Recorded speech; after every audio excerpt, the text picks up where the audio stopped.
అయిందిరా.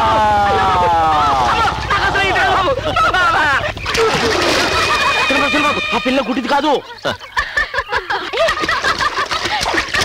అయ్యో మన మనిషి ఇక్కడికి ఎందుకొచ్చాడు? ఏంటి ఐస్ అనుకున్నావా? కాదు నేనే. ఏయ్ ఏమే నా సోప్ ఎక్కడ పెట్టారు? ఎంతసేపే సోప్ అడిగేది? సోపు కావాలా? ఇగో. ఎవరు మీరు? నేనే. ఓ మీరా? మీరెందుకు ఇక్కడికి వచ్చారు? ఎందుకు వచ్చానో తెలుసా? ఎందుకు? నేను రాజలక్ష్మి కనిపెట్టేశాను.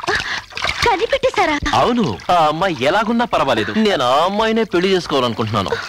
ఆ అమ్మాయి ఎక్కడుందో తెలుసా? ఇక్కడే ఉంది. ఇక్కడుందా? ఎవరు? నీకు తెలియదు, నువ్వు కళ్ళు లేని కబోదివి కదా, నేను చూపిస్తా. ఆ అమ్మాయి నల్లగా ఉన్నా ఎంత అందంగా ఉంది. ఆ అమ్మాయే నా ప్రాణం, ఆ అమ్మాయే నా లవ్వు. నల్లగా ఉన్నా నువ్వే నా రాజ్యలక్ష్మి. ఈ అమ్మాయే నాకు ఏం కాదు.